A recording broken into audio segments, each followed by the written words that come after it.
Oh my God, Anita. Hello, welcome to another edition of the Willie Bragg Show. I'm your humble host, Willie Bragg, and I want to discuss the Joe Biden presidency. What can I say to the Democrats who said he's the safe choice? He's the safe choice. We must get rid of Trump because he's the safe choice. So don't worry, lefties. He's going to work with you. He's going to work with you. He's got no choice but to work with you. I hate to say it. No, I don't hate to say it. I told you so. I told you so. Insanity is basically repeating the same thing over and over and over and expecting a different result. And let's go back to the 1980s because it relates to where we're at right now. And I'm going to be brief. 1984, Walter Mondale, who was the last decent Democrat to run for president. I used to think of Michael Dukakis was the last decent Democrat. Better than Bill Clinton, but he was kind of the beginning of mediocre Democrats running. Walter Mondale was a decent man that ran, and he got clobbered by Ronald Reagan in a 49-state landslide. He only got his native Minnesota. The Democrats got a message that, oh my God, we're never going to win another presidential election again. We got to do something about this. So some centrist Democrats, people like Sam Nunn of Georgia and people like that, got together and they founded the Democratic Leadership Council. And the intention was to go and focus on trying to win back those Reagan Democrats and those Reagan Democrats and moderate voters and bring them back toward the center, which means we got to bring back the Democratic Party toward the center. Well, after the Michael Dukakis loss in 1988, they still thought he was too progressive, too liberal. And when Bill Clinton took over the Democratic Leadership Council, people like him and Congressman Tony Coelho in California thought, do we really need all this union money? Do we really need that union money? Because really, even though the Democratic Party was not really ever a labor party, it was an unofficial labor party, if you know what I mean. It was something that, if you want to compare it to British politics real briefly, it was something that might have been to the right of the British Labour Party, but to the left of the British Tories. But now it's to the right, to the right of the British Conservative Party these days, which, what does that tell you about the Republicans? If the Democrats today are to the right of Boris Johnson's Tories, what does that tell you about the Republicans? Well, he took over the Democratic Leadership Council, and they decided basically to Reaganize the Democratic Party. So Bill and Hillary Clinton basically took the Democratic Party and destroyed the New Deal tradition of that Democratic Party. They just took that Democratic Party and they just they destroyed the New Deal coalitions and everything and decided they're going to go suck up the corporate money, and that was what they did. Oh, they threw a little bit of breadcrumbs and with a little bit of liberalism here and a little bit of liberalism there. Jimmy Dore, even though I have some problems with Jimmy Dore, he once said that, someone like Hillary Clinton's basically, she's basically a Goldman Sachs with a rainbow flag behind her. And that's pretty much what it is, what that is in that regard. In 1994, the Democrats lost both houses of Congress for the first time since 1954. It was a landslide defeat for the Democrats. Newt Gingrich took over the House. He became the Speaker of the House, and Bill Clinton came out with the era of big government is over in 1995. They were on the verge of doing privatization of Social Security. To thank God that Monica Lewinsky scandal broke out. And I remember that I was mad about the Monica Lewinsky scandal because I believe what Hillary Clinton said about a vast right-wing conspiracy. And it was true. It was a vast right-wing conspiracy. But in this context, maybe it was a good thing because privatizing Social Security sucks. And that's probably what would have happened. And that's the kind of person Bill Clinton, that's the kind of person he is. And that's the kind of person she is. After the Monica Lewinsky scandal was over, Glass-Steagall basically was repealed, which caused a lot of the deregulation. And it went on hyper overdrive during the George W. Bush years. And all this hyper overdrive of deregulation led to the economic collapse in 2007, 2008. So, I do blame George W. Bush, obviously, but Bill Clinton had his hand in this too. And he had his hand in this. And so we had Obama coming in with hope and change and yes, we can and all of that. And when he sat there and denied, like he was ashamed of when Hillary Clinton accused him of being for single payer health care, he was like, oh, I'm not for a single payer health care. I was like, okay, he's going to throw progressives under the bus the way that Bill Clinton did back in the 1990s. And I was right. I voted for Ralph Nader that year. One good thing that Obama campaigned on was card check, the Employee Free Choice Act, which would have actually undermined right to work laws.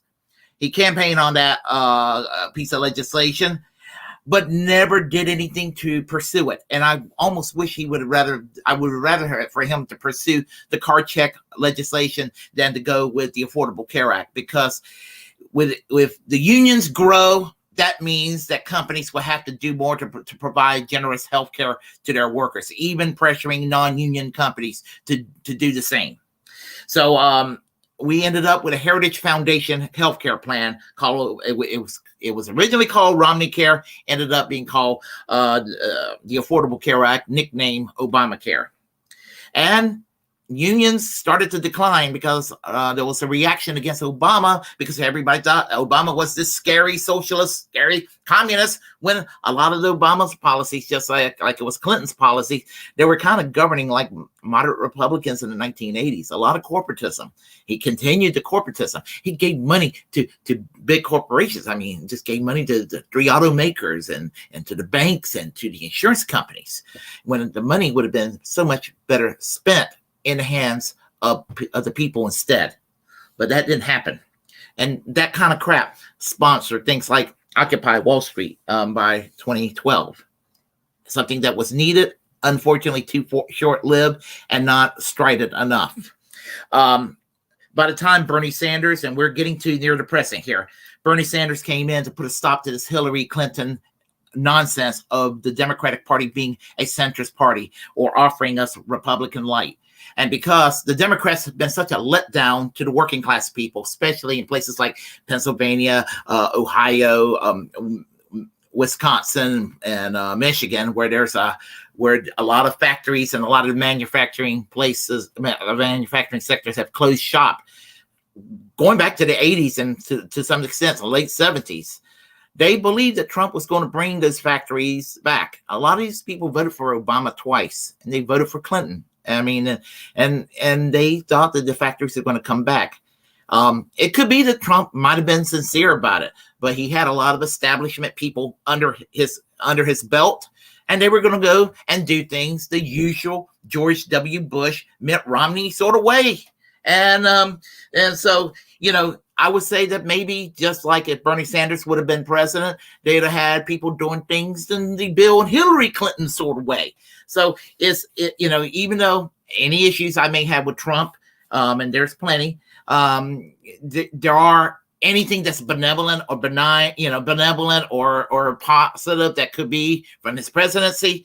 The problem is the establishment will just did what they could to undermine that, just as I think that they would have undermined Bernie Sanders on the Democratic side. So we had COVID. We had all that crap that was going on. George Floyd. We had all that was going on. The country was in turmoil. You could almost compare it to the 1960s without the positive economy. At least you had a decent economy in the 1960s. But you had a country within the throes of revolution, but you had, hard right people, and you had the left, and it was like a clashing and all that. And so in the name of harm reduction and voting harder, the left were convinced, well, we've got to go and get rid of Trump. And Biden said he was going to go and do some things for us, even though Bernie Sanders didn't get the nomination. And Bernie Sanders says that Joe Biden's his good friend, Joe Biden, his good friend. So because Joe Biden doesn't seem like an asshole as like Hillary. I mean, he's easier. He's easier. Hillary Clinton is easier to dislike in her demeanor than Joe Biden. I still say that now. That was why he was an easier sell than in 2016. I voted third party in both elections, as I did previous elections, going back to 1996. And I voted 90% of the time independent. The rest of the time, the 10%, pretty much for the Democrats. What few Democrats there are decent on paper, I guess you could say. But voting harder and harm reduction doesn't work, because all that vote harder and harm reduction is done is just reward the Democrats and enables the Republicans to go further and further and further right. And that's where we're stuck with right now. And so right now, this is why when we didn't even get a $15 hour minimum wage. We didn't get any labor law reform. We didn't get a public option, which or student debt relief. We didn't get any of these things that no Build Back Better.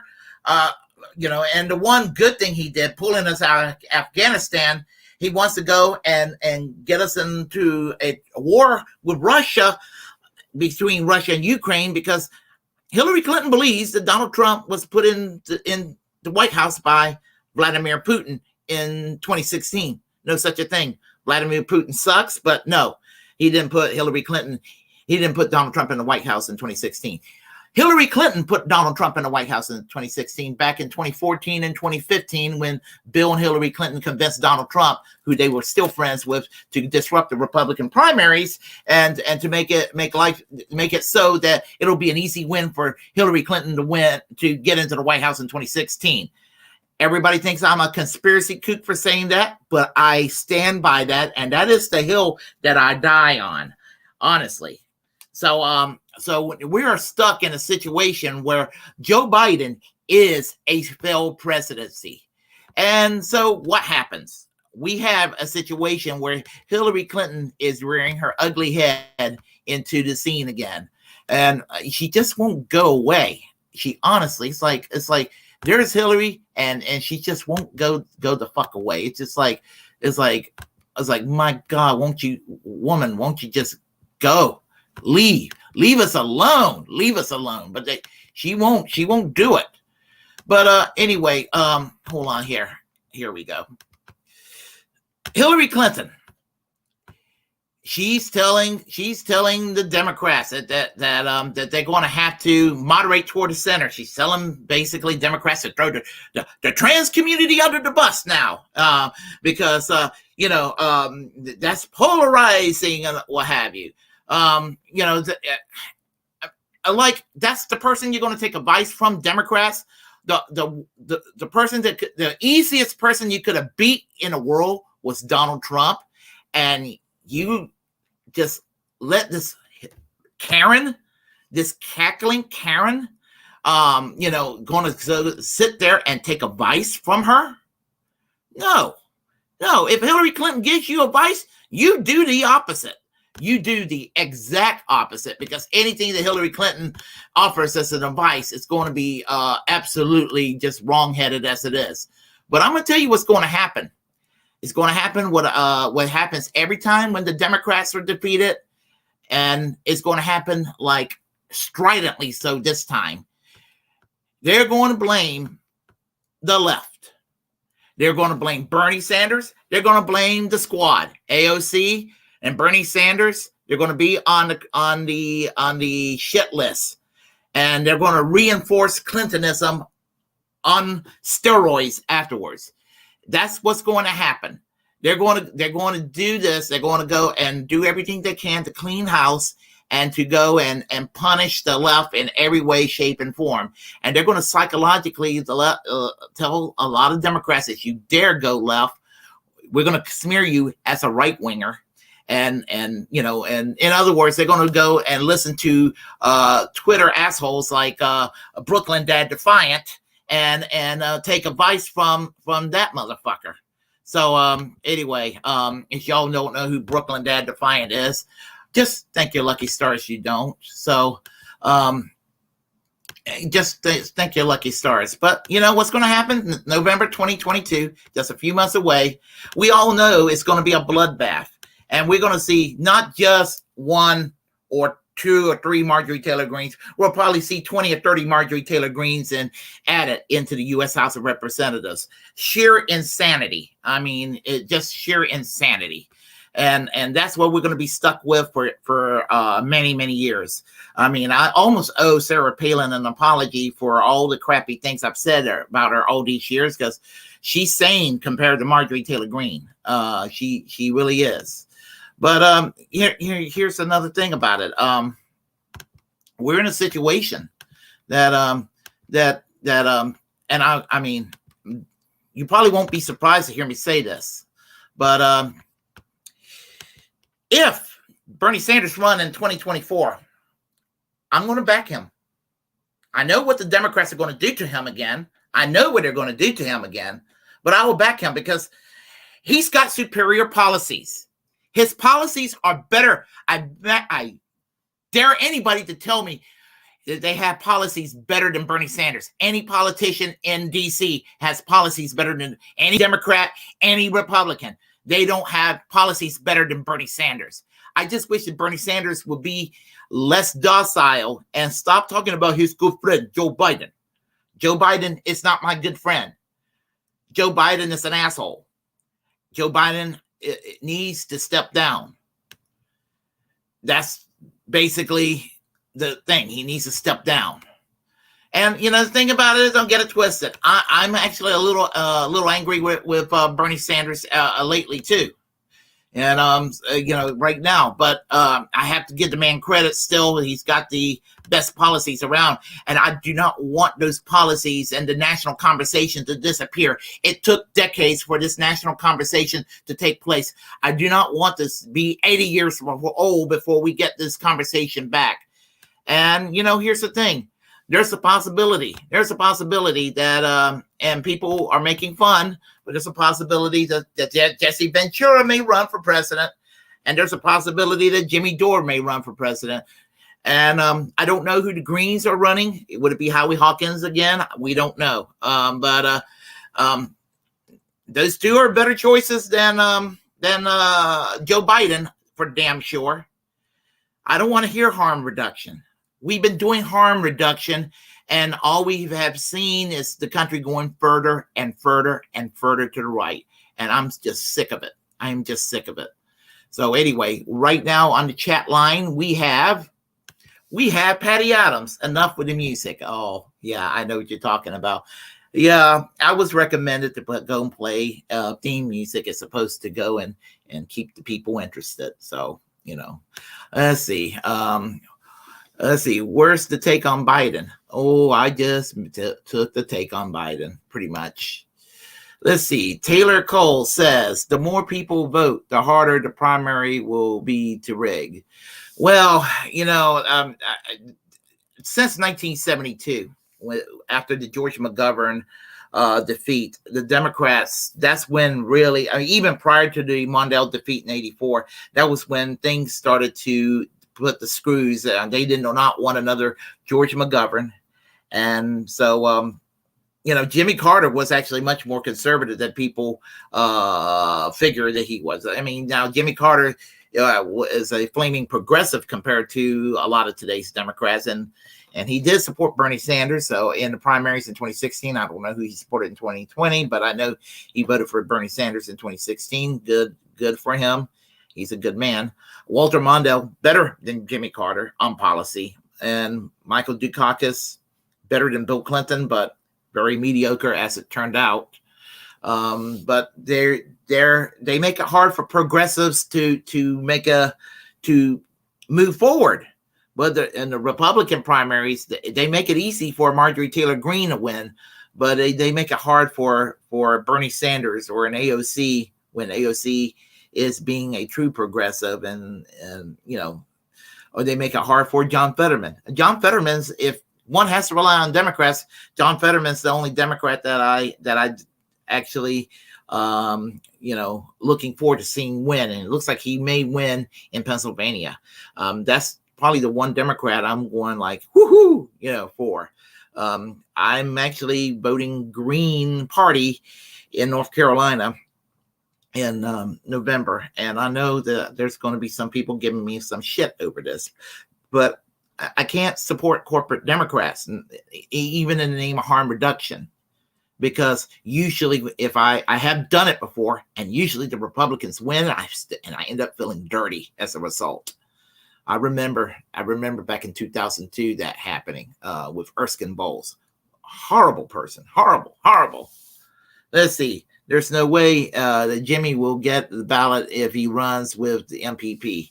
Yeah, I figure, but I guess that they're going to give it that old college try. A lot of people giving him shit about it, but I mean, again, on policy, never mind his demeanor, and never mind maybe even some of his bad takes, but on policy, he's quite good.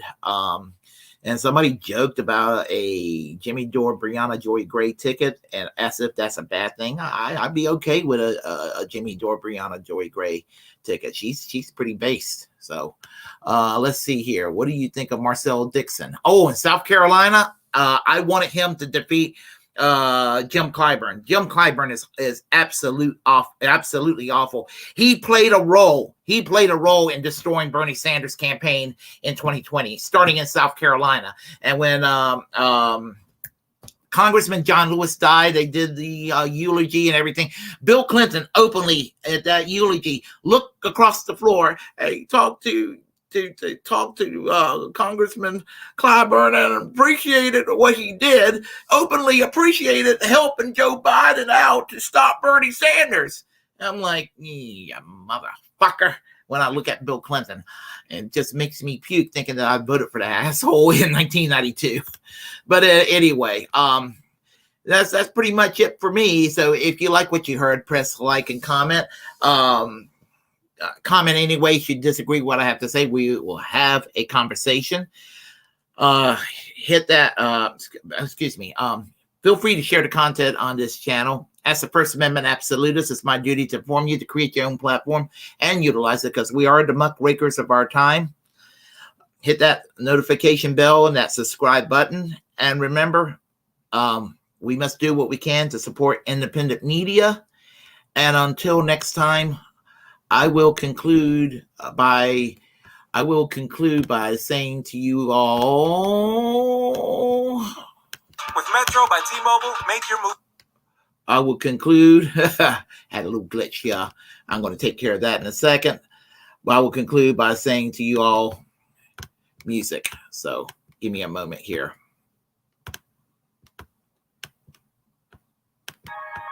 Here we go. Take care, folks. See y'all next time.